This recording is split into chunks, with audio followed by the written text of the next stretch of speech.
تو میرے رسول سے کوئی بھاشا ایسی نہیں کہ جو میرے رسول نہ جانتے ہو. پانکھی کی بھی بھاشا جانتے میرے رسول. پانکھی تو پانکھی ہے, پاتھر کی بھی بھاشا جانتے میرے رسول ہے نا. جو نہ بولے اس کی بھی بولی جانتے ہیں مصطفیٰ ہے نا. تو آپ نے جیسے ان کو دیکھا تو فرمایا بنگلہ بھاشا, ارے بنگلہ کہہ رہے ہیں, سنسکرت بھاشا میں سبائے کشل منگل اچھے سمجھ لو بنگلہ نا, کشل منگل. اتنا جو سنا انہوں نے نا تو حیرت کرنے لگے, یہ عرب کا باشی میری بھاشا بول رہا ہے. ہو نہ ہو میں نے بھی پڑھا ہے کہ جو نبی آخر الزماں ہوگا وہ ساری زبانوں کا جانکار ہوگا. اتنا جو یقین ہوا نا تو اب کچو کافر کا معاملہ تو جانتے ہو نا, فوراً دنڈوت کرتا ہے, لٹ جاتا ہے, فوراً چرنوں کے سامنے سپاٹ لیٹ گئے. حضور صلی اللہ علیہ وسلم کے قدموں میں گر گئے. آقا نے اٹھایا, کہا ہمیں اسلام لائتے چاہیے, ہمیں مسلمان ہوتے چاہیے.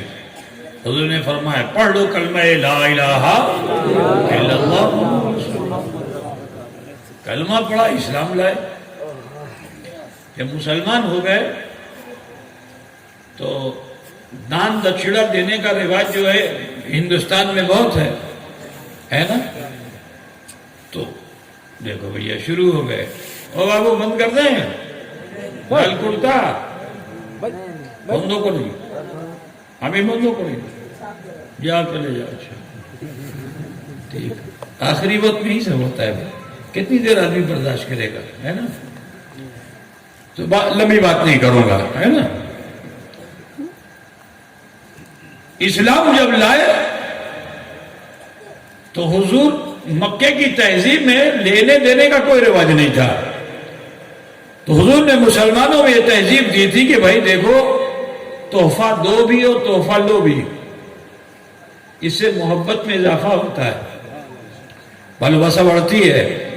ٹھیک ہے نا. عرب میں یہ رواج نہیں تھا, یہ تو نئے نئے آئے تھے. ابھی حضور نے یہ تعلیم دی تھی تحفہ دو تحفہ لو.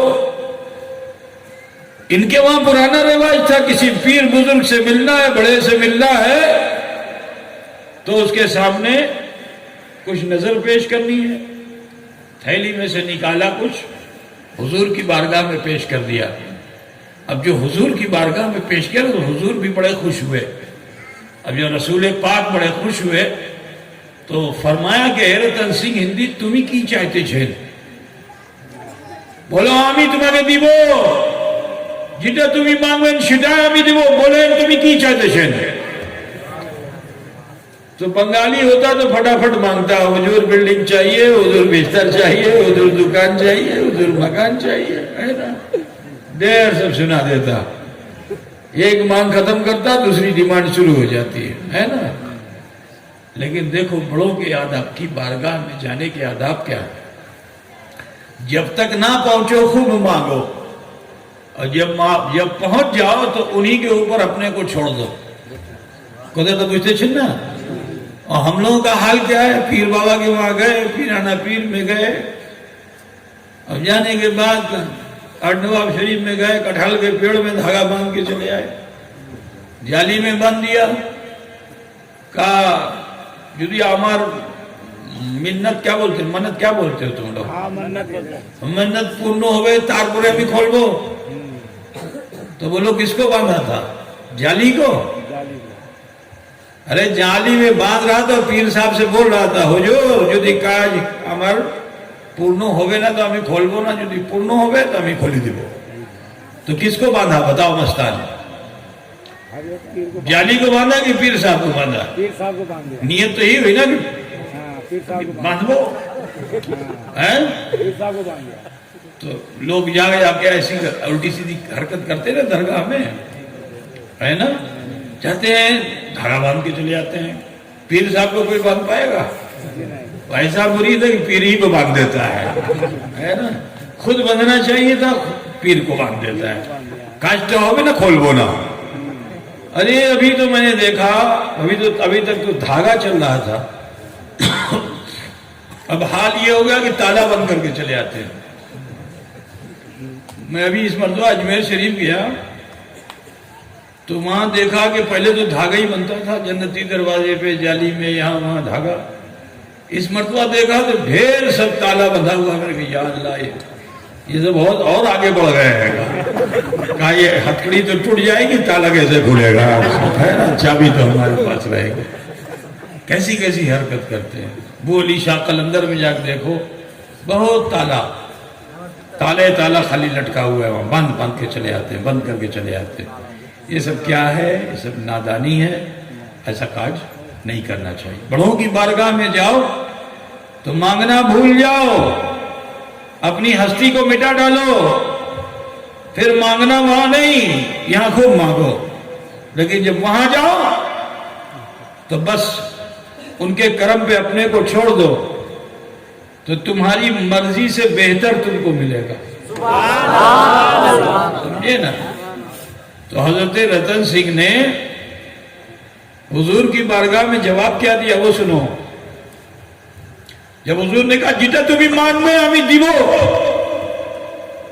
تو رتن سنگھ نے کہا یا رسول اللہ, جدی ہمیں آسمانر سوریو مانگ دو, সেটা আপনার চরণের ধুলা.